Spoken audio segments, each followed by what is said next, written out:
turn to the top story this morning as we go from Portland to New York.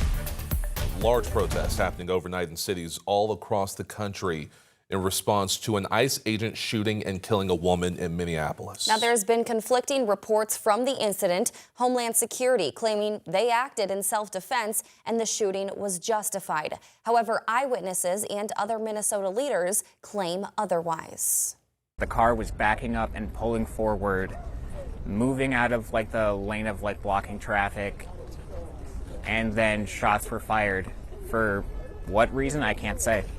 She then proceeded to weaponize her vehicle, and she attempted to run a law enforcement officer over. This appears as an attempt to kill or to cause bodily harm to agents, an act of domestic terrorism. They are already trying to spin this as an action of self-defense. Having seen the video of myself, I want to tell everybody directly, that is to ICE, get the out of Minneapolis. We do not. Now, Governor Tim Walz says he has given orders to the Minnesota National Guard to prepare for possible deployment to, quote, defend Minnesotans, adding that Minnesota, quote, doesn't need any further help from the federal government. We are also learning this morning schools in Minneapolis have canceled classes for the rest of the week out of an abundance of caution. Now, thousands gathered overnight for a vigil at the site of the shooting to remember the victim, who has been identified as Renee Good. Yeah, Raya Catania, who's with our sister station in the Twin Cities, was at that vigil and spoke with attendees.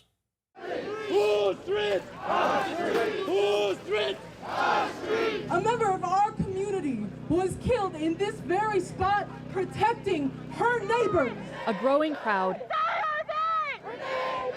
is responsible for this growing memorial as day turns to night on Portland Avenue in Minneapolis, and people gather to remember 37-year-old Renee Good. This is thousands of people. It's just remarkable. Reverend Sarah Campbell says leaders of all faiths are here to stand in solidarity with their neighbors. My daughter lives just on the corner there, and she was in the neighborhood and saw the shooting. It could have been any of us. As ICE raids continue, organizers with the Minnesota Immigrant Rights Action Committee and Twin Cities Coalition for Justice say Renee's death will only empower them to keep fighting.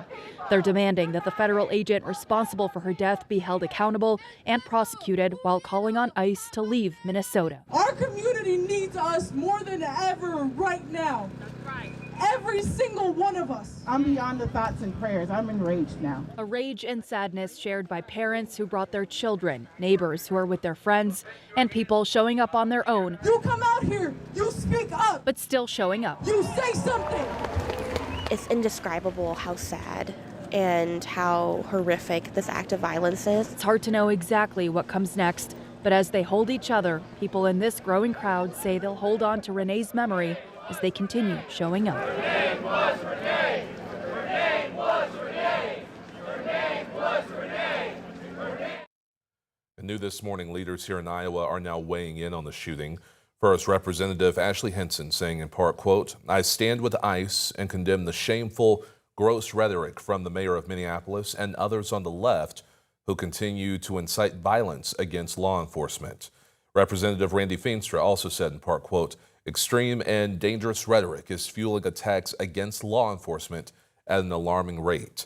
I condemn the anti-law enforcement rhetoric coming from the left. Meanwhile, State Senator Sarah Trone Garriott wrote online in part, quote, Americans must be able to trust that when federal officers enforce our laws, they are upholding our values and keeping our communities safe. What happened today is not making us safer, end quote. State Representative Jennifer Confer said yesterday's actions, quote, did nothing to address immigration concerns and instead thrust this community into fear and grief.